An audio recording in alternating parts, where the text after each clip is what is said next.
in recovery work, I do a lot of work with the book The Artist's Way, Oh, and yeah. the series of books that Cameron has written, Mm-hmm. which included in 2016 The Artist's Way. It's published in Europe as The Artist's Way in Retirement. It is, or for retirement. It's Ah, published there as It's Never Too Late to Begin Again. yeah. And that introduced a memoir tool, which opened up the door to doing storytelling workshops and memoir workshops with people. Mm-hmm. Um, because it's that storytelling Mm. where we begin to find ourselves.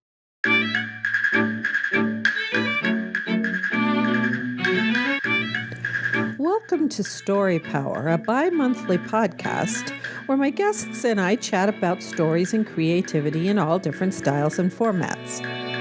My name is Lucinda Sage-Midgorden, and my goal is to promote what Dale Carnegie stated in his famous book, How to Win Friends and Influence People.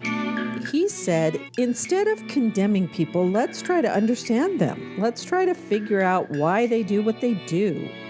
That's a lot more profitable and intriguing than criticism, and it breeds sympathy, tolerance, and kindness. To know all is to forgive all. It's my firm belief that the goal of most creative people is to try to understand themselves and others. That's what makes artwork of all kinds so compelling. But more than that, the personal stories of my guests promote understanding as well. Roger C. Schenck, a cognitive scientist, said, human beings are not ideally set up to understand logic. They are ideally set up to understand stories. It's my hope that Story Power will help us understand each other better by sharing the stories of my guests. Today is episode 104, and I'm talking to Eve Earley. And Eve, I am so happy to talk to you because when I met you at Amy Vasterling's Sunday meetings, we didn't get to, talk personally.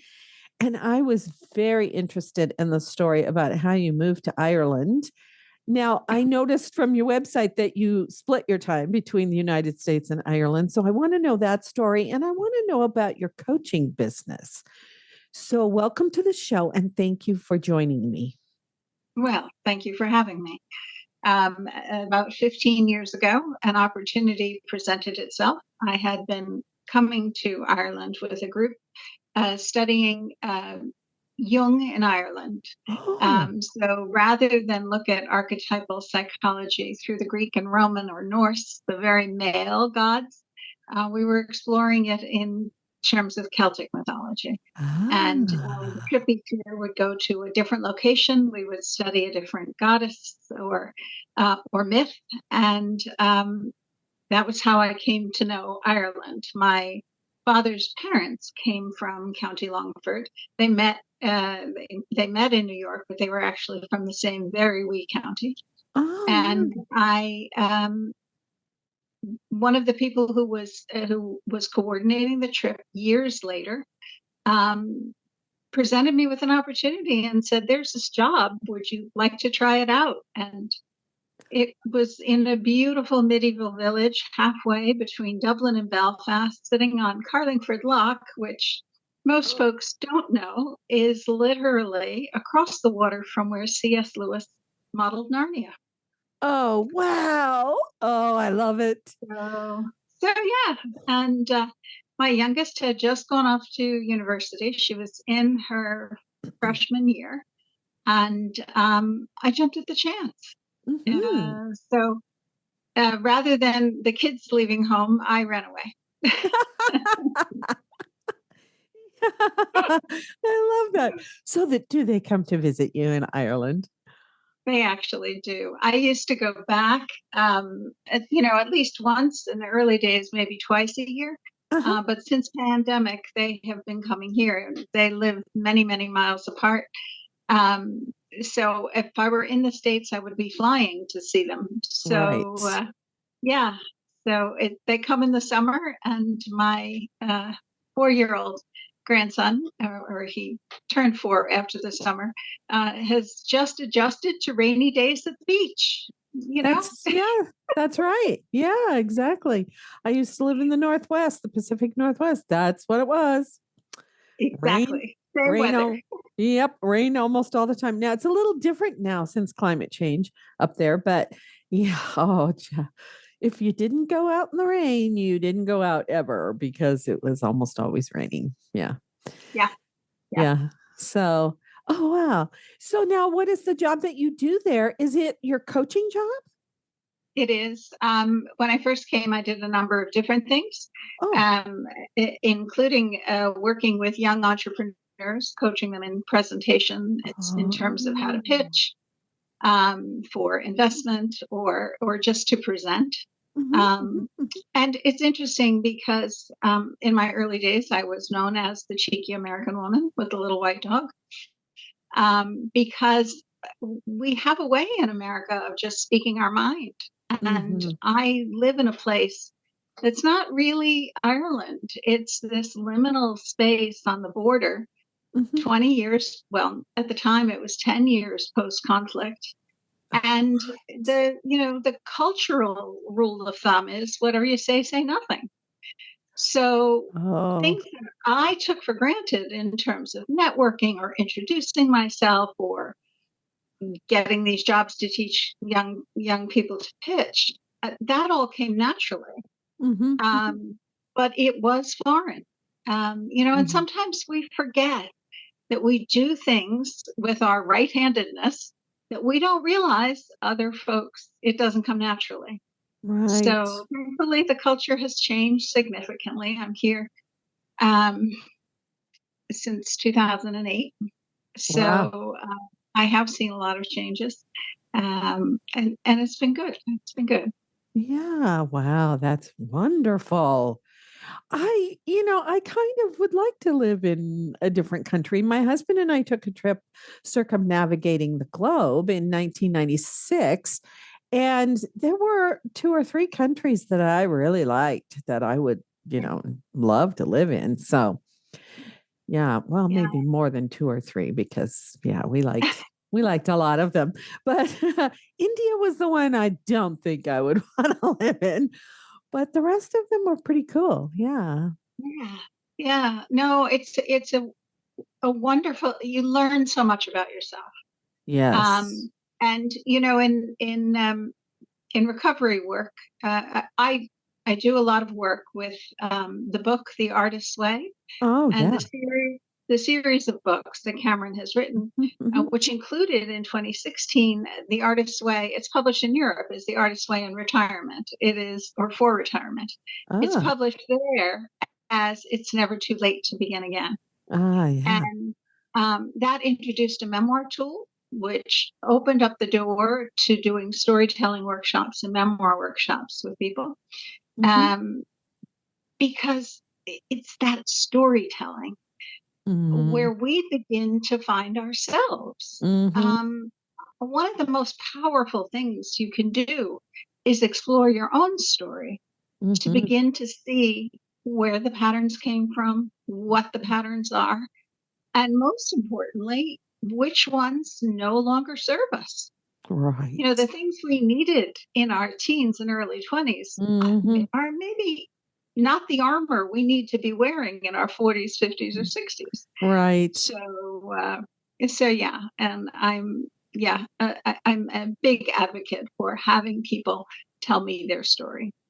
Oh, that's neat. Yes, that's what I love about doing this podcast is Yeah, hearing people's stories and hearing the stories that they love too because the stories that they love tell a lot about them and they learn what they have learned about their lives. Yeah, I love that because when I stopped doing theater, because I had to decide, did I want to continue to do theaters? It was semi-professional, so it was evening rehearsals.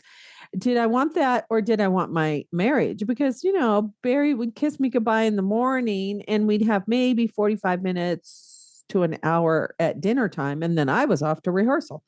So when I stopped doing that, I was teaching, through uh, Portland Parks and Rec and Vancouver Parks and Rec. But at one point I said, I need to take a little sabbatical from my life. And so I just stayed home and wrote in my journal and read books. And well, of course, I kept the house clean, but that didn't take a whole lot of time. And so, yeah, I was really happy that I did that because it was the same thing. I was noticing the patterns Yeah. and all of that. So yeah, I love that. I love that. Well, it's funny. I was interviewed for a podcast recently, Uh-huh. and I told a story that I have told many times, Hmm. but the expression we used here is a penny dropped. I got an entirely different takeaway from it. The original takeaway, someone it was my first trip to Ireland, and somebody asked, where was I from? Hmm. And I would have always said the Philadelphia area was where I was living. Hmm. But Hmm. for some reason, what fell out of my mouth was, well, I was born and reared in New York, mostly New York City and the suburbs. But I reared my children in Philadelphia. And the woman just looked at me and she said, oh, do you like it? And I thought to myself, I've never thought of whether or not I liked it. And that had been my takeaway. Eve, you need to look at this. Hmm. Hmm. But what I understood this time that I told it just a few weeks back was that I suddenly came to understand that I had agency in a Mm. way that I did not believe it. Hmm. Um, and that was the journey. That was the very first one of my trips to Ireland, and Hmm. that was the journey in those 5 or 6 trips after. Hmm. So yeah, yeah. The aha moments keep coming, even though you're telling the same story over and over. That's right, they do. In your own life or in watching the movies or reading the books. I'm like, "Oh, because I didn't hear that line before. Oh, wow, and it has a little nugget of truth in it, you know?" Yeah, So, yeah. exactly. Yeah, or I didn't notice that. Like, this is a silly example, but I love the movie Now Voyager, and I think it was like the 5th or 6th time I watched it, I noticed that they did this really interesting thing with her costumes, especially her shoes. One of the first times we see Betty Davis is she's coming down the stairs and they're showing her feet. And she's wearing these industrial strength shoes. And then later in the movie, they show her feet again as she's coming down the gangplank of this ship. And she has fashionable shoes on. And they show the evolution of her costumes, which is the evolution of her personality, of her blossoming. I had never noticed that before. It was like, oh wow, look at that really great visual thing that they're showing us to show us Yeah. how her personality is blossoming. So that's just part of the art form, is the Yeah. visuals in movies. But yeah, so yeah, you're right. Sometimes I tell like I tell the story a lot about how when I was a child, we watched movies together and discussed them because my dad had dyslexia. He would love to have read to us, but reading was really difficult out loud was really difficult for him. And so, but he would ask us all these questions. Why, which character do you like? And what part of the movie did you like? And, what do you think the story means? That kind of thing. And I tell that story a lot. And then one day I realized, oh, you know what? That set me up for religious studies. I took that because I wanted to know all, the stories, the Uh-huh. myths, Yep. and then theater. So Mhm. all my educational, almost all my ed, um, work choices were about stories. And so it was like, oh, wow, that's interesting. Yeah. Same kind of thing. Now, And actually that's the point in the work that I do, because there would be some people who've never explored where that message came from. right. And one of the things that we do in going backward is not to recall you take your age and divide by 12, and then each week for 12 weeks you do that chunk of time. So Mhm, mhm, say a 5-year period.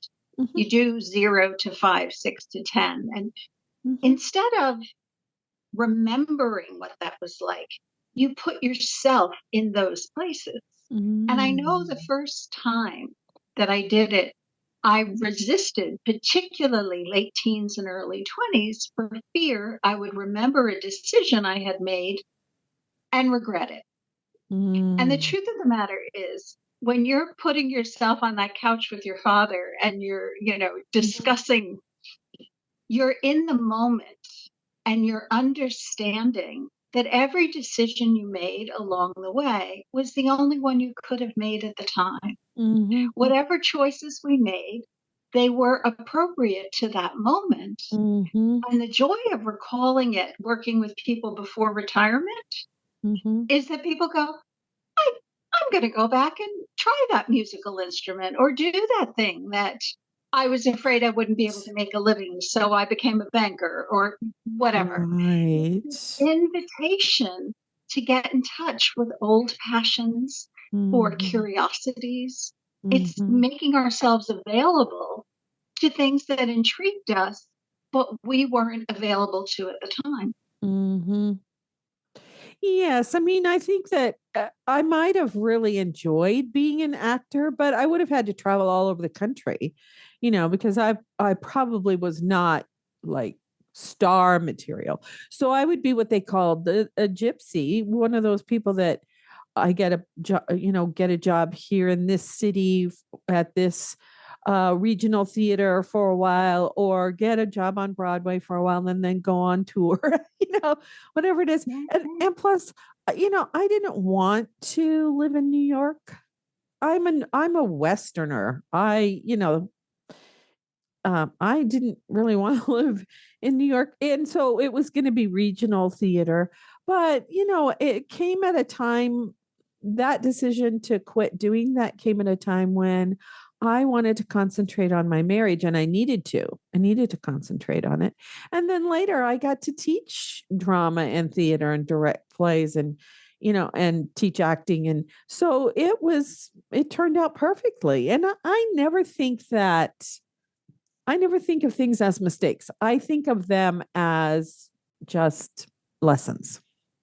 Yeah, and they are. But again, it's our capacity to frame it in the moment.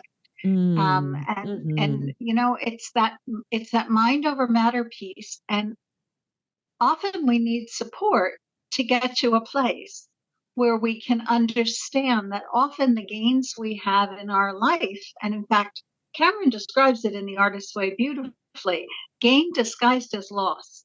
mhm, mhm, And once you embrace that possibility, that potential, mhm. um, you you can handle loss, you can handle grief in a different way. Right, In a different exactly. way. I had Yeah. forgotten about that. It's been so long since I read that book because I lost a most beloved teaching drama job and had to teach English. I went to a different school and I had to teach English because they didn't have a drama program. And eventually I did get to teach one class of drama, but I got to direct plays there. And so it led me to what I'm doing now, actually. And so, but it took me a long time to forgive those people for maneuvering me out of that job. I was really angry with them because I thought that was supposed to be my perfect job. It takes a while sometimes. It does. Acceptance is, it's a tough one. It's a tough one. Yes, it It's is. a tough one. Yeah. Well, I resented having to get up at 4 o'clock in the morning so I could be at work at, 7 o'clock. And because it was an hour away, the new school was an hour away. I had to drive an hour to get there. So, driving 92 miles a day, sometimes 6 days a week was pretty, not great. Madness. Yeah.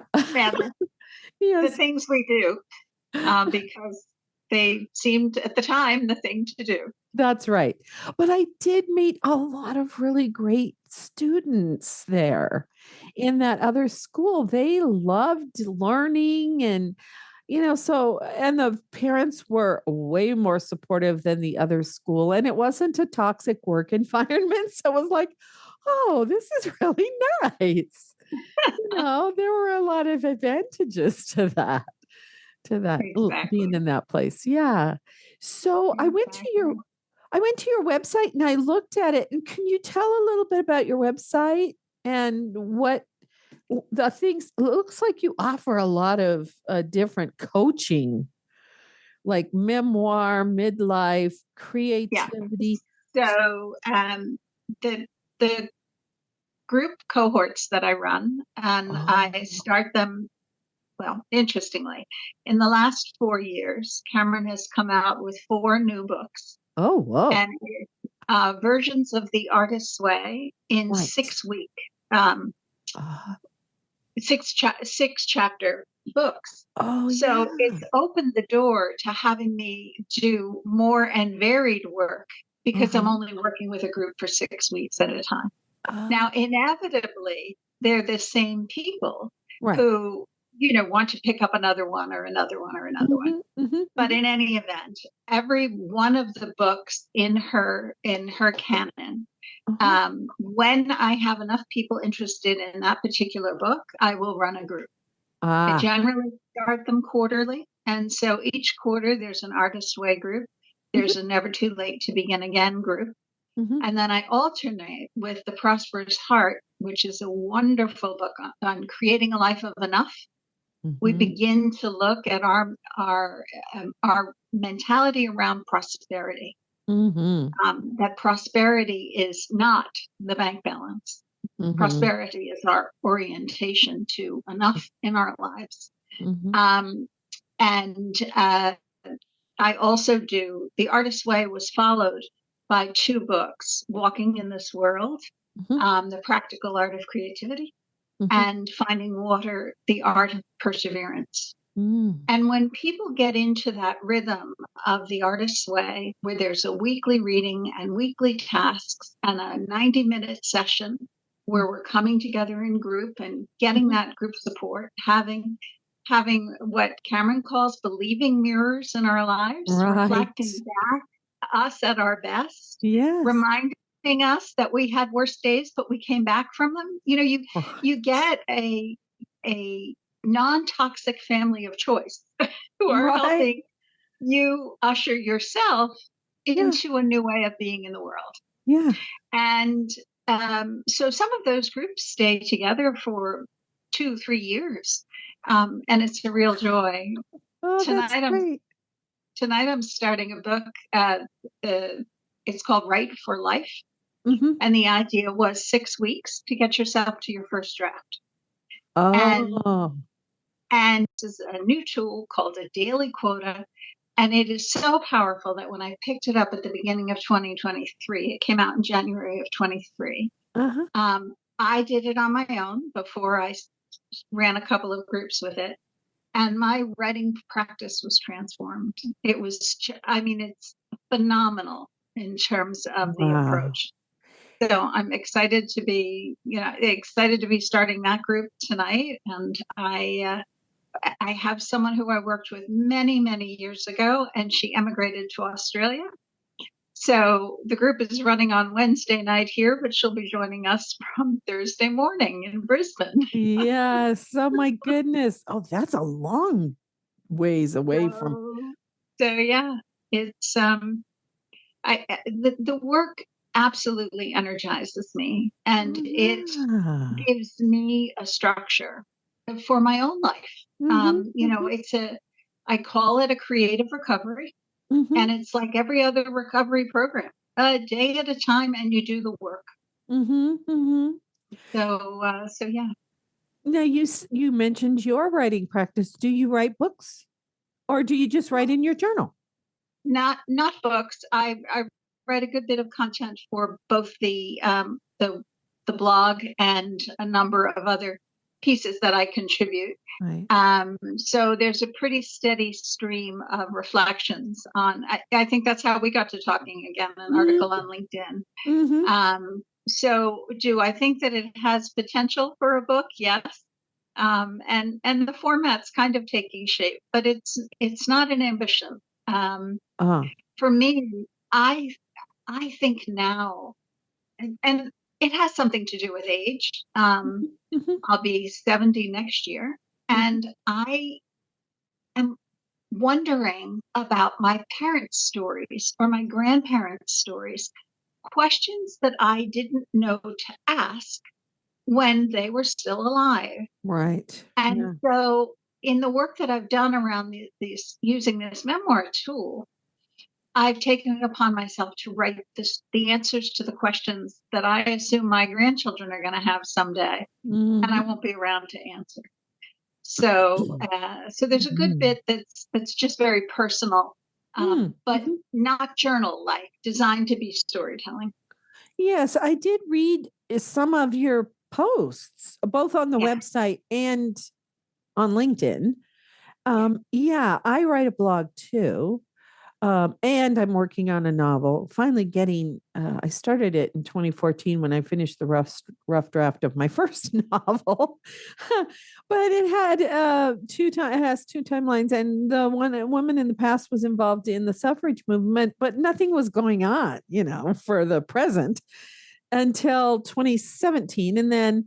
But then the pandemic happened. I wasn't sure if I wanted to put that in. So I've had these starts and stops with it. Mhm. And now I'm getting close to finishing the rough draft finally. So yay about that.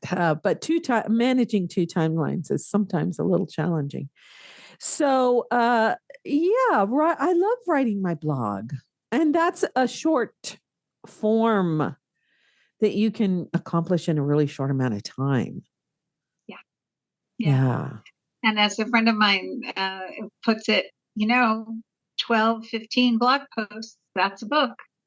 So I try to keep I try to keep that in mind Right. as I imagine what a form, what shape or substance it would take. Hmm. But for now, I'm really just content to use my writing to get clarity Hmm. Hmm. about where I am. It's back to the Flannery O'Connor quote, although if you look up the quote, everyone has said it at one time or another. I don't know what I think until I write it. Hmm.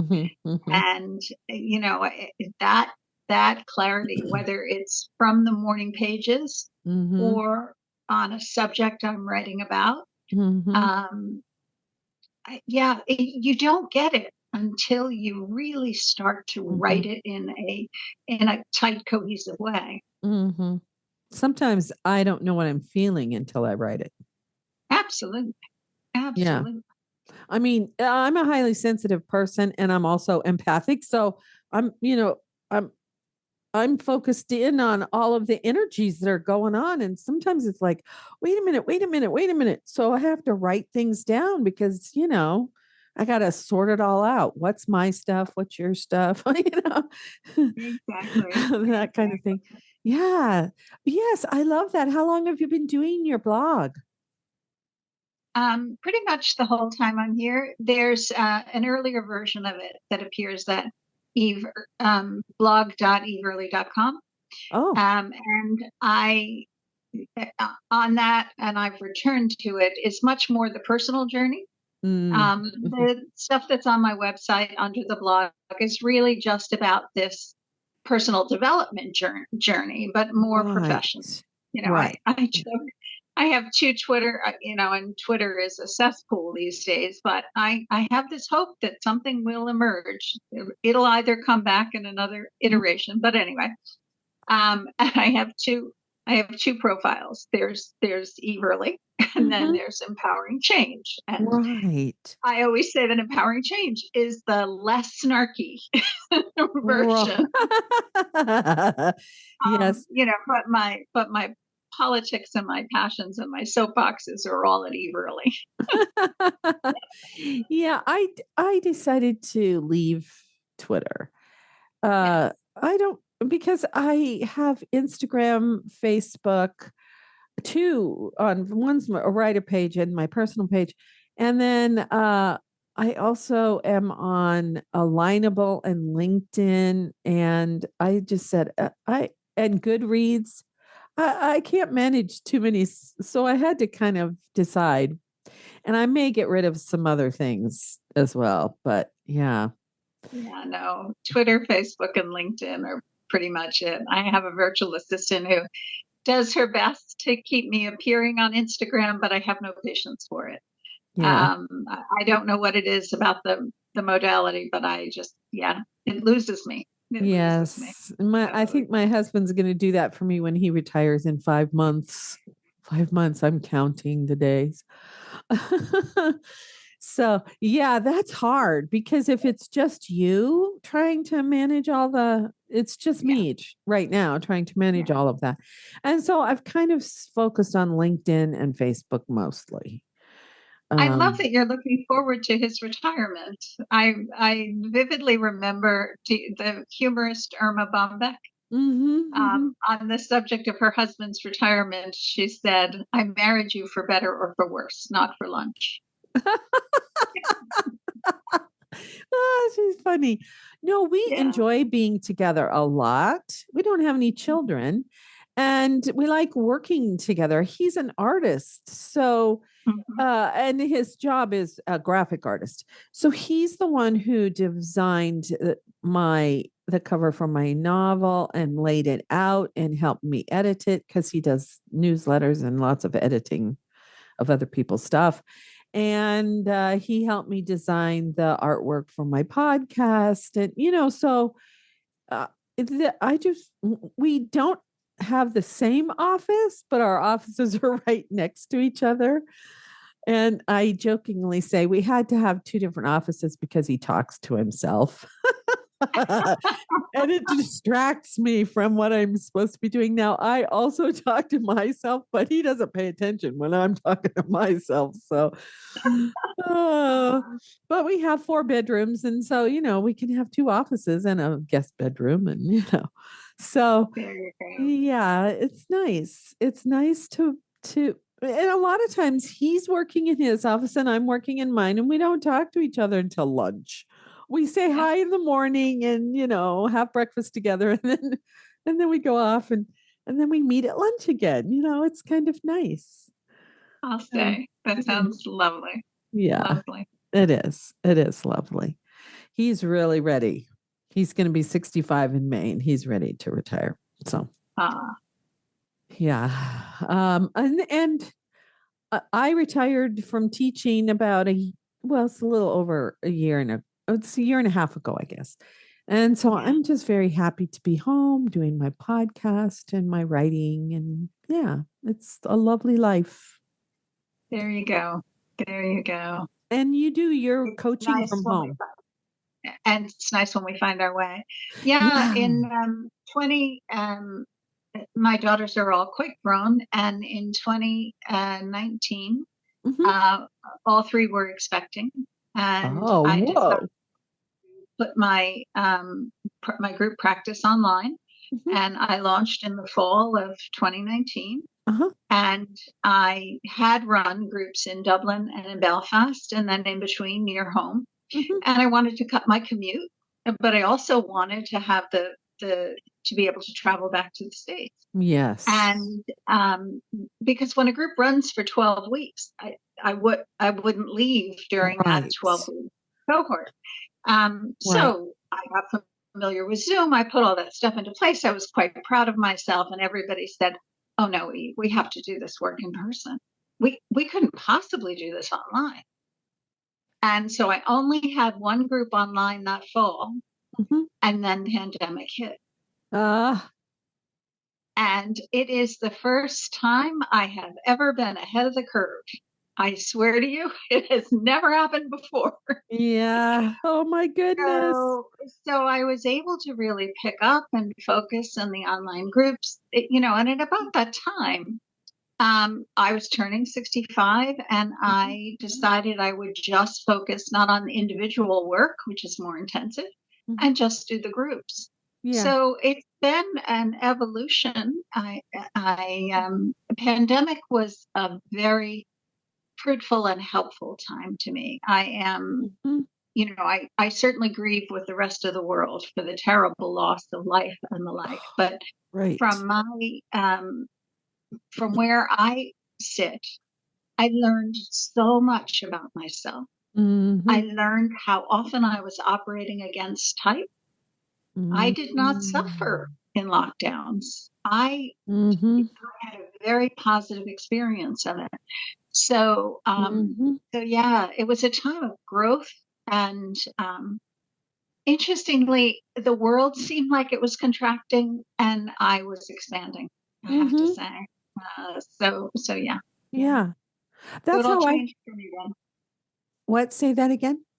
It all changed for me then. It just, Yes. practice went online. I had, in some ways, more freedom, certainly more Huh. interactions.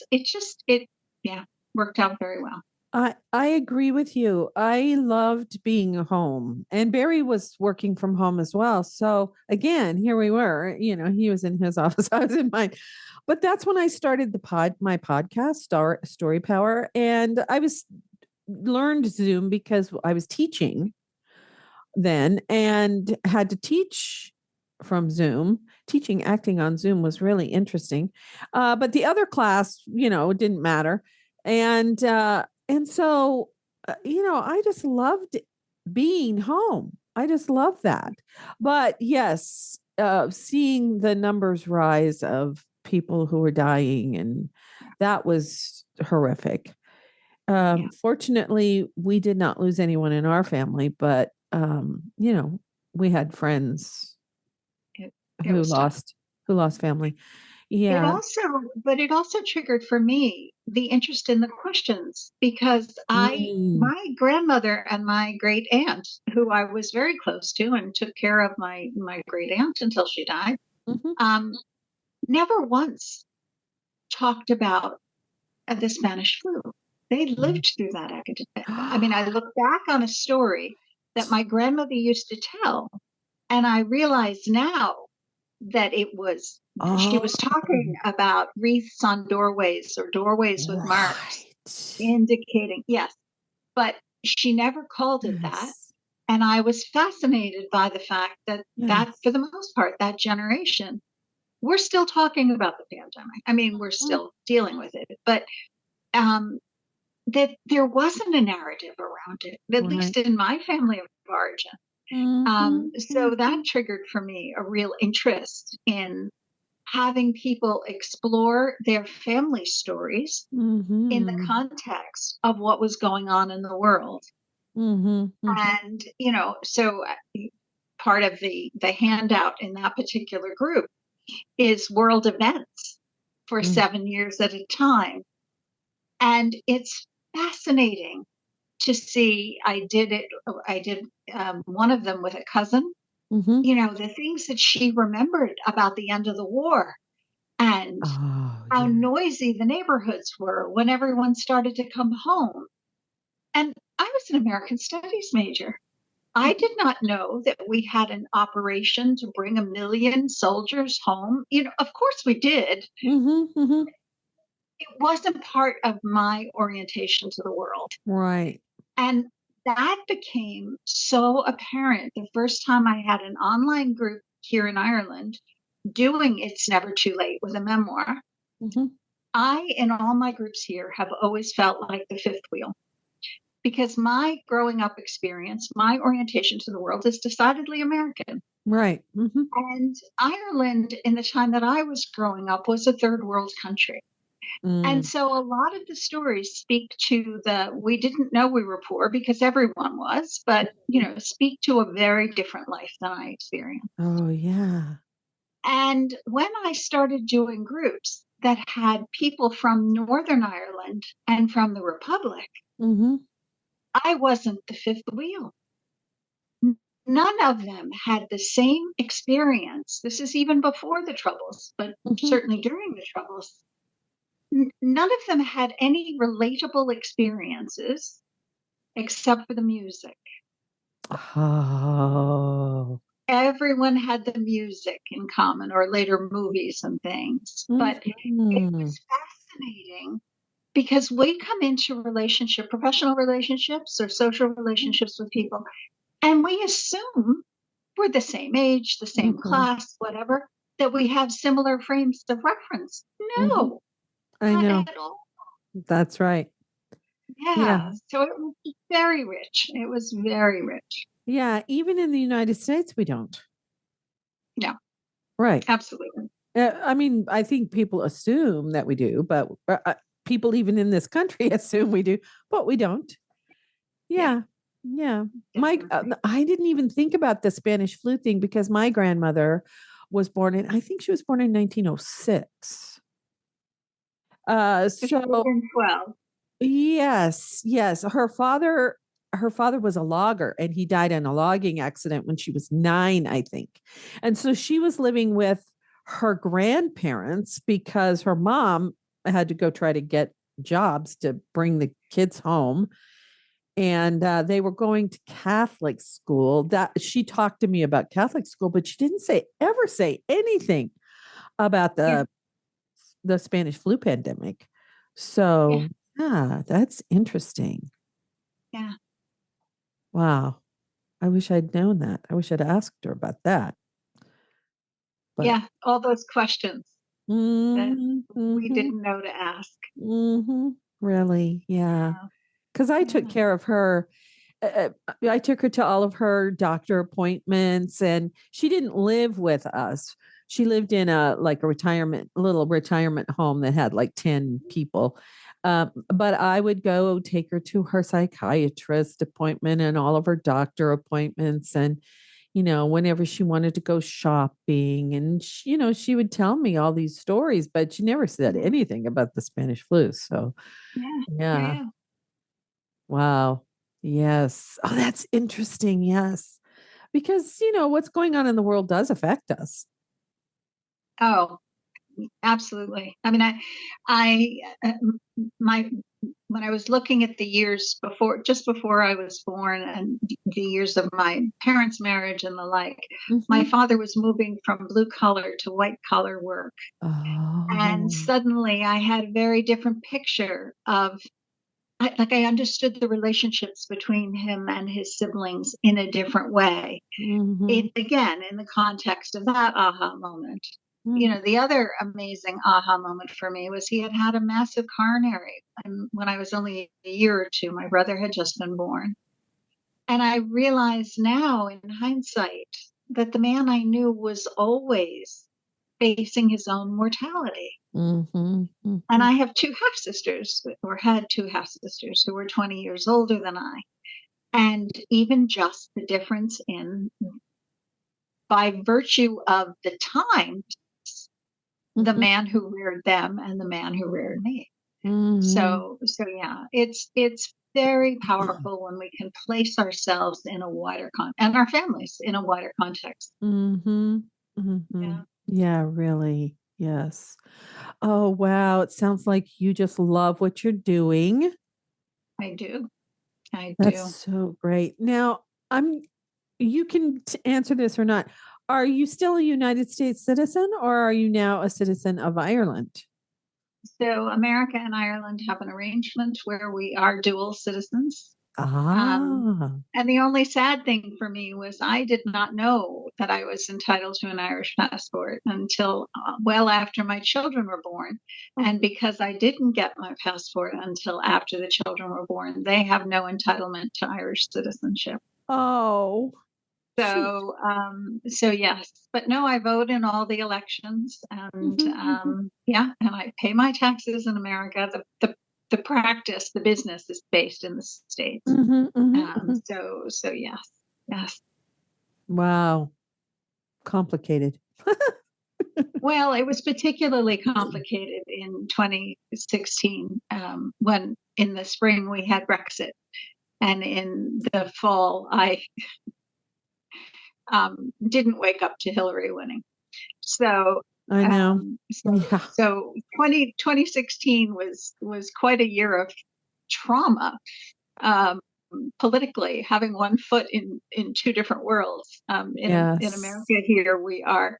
I mean, in Ireland here, the border is a significant issue, and of Mm, course we're still fighting about it. But yes. yeah, yeah, Yeah. Well, I kind of understand that border thing because I can see the wall from our house. I live a mile from I'm the sorry. Mexican border. So, yeah. Oh, dear. Yeah. I'm hoping at some point we get it all worked out. Well, if not in my lifetime, I hope in my grandchildren's. Yes, really. Yeah. Oh, Eve, do you have anything else you want to say before we go? No, just an invitation to folks to check out the website empowering-change.com Mm-hmm. and to no matter how well or poorly, but how well things are going in our lives, um, are we firing on all cylinders? Mm-hmm. Could they be better? How can we expand into what I like to call an exuberant next act? We Yes. spent 20 years in education, if not more, preparing for our careers, but we don't spend any time preparing for what's next. Right. So it's an invitation to really consider creatively exploring how to expand into a new life stage. Mm-hmm. Oh, I love that. I just love that because, Barry and I always said, we don't want to retire. We want to just do our creative stuff. He's going to get an opportunity. Well, he has a little side business and he's going to get an opportunity to expand that. So he's really Yeah, excited. Yeah. yeah, yeah. Well, I wish you both well on reorienting yourself to full-time life at home. Hmm. Thank you so much. And it looks like the sun is going down there, so I better let you go. Sun is down. It's We have very short days in the winter, but that's okay. yeah, It's I that far I north. you just you really once you connect to the natural world around you and Mm, stop believing that you can show up the same way 24/7, 12 months a year, yes, there's a tyranny in that. there And is. Ireland has taught me to honor the land and the seasons and the light in a way that I think has contributed more to my mental well-being Mhm. than any intervention in my life till then. Oh, So, wow. Oh, I'm yeah, so glad you love living in Ireland. I've always wanted to visit there. We did visit England, but didn't get to go to Scotland or Wales or Ireland. And now I want to go back and visit those places there you because go. my family, my father's family comes from the British Isles too. So yeah, I want to do that. Thank you so much for talking to me. Oh, it was a pleasure. Thank you for the invitation. I Yes. have thoroughly enjoyed it. Oh, Thoroughly good. enjoyed it. Oh, good.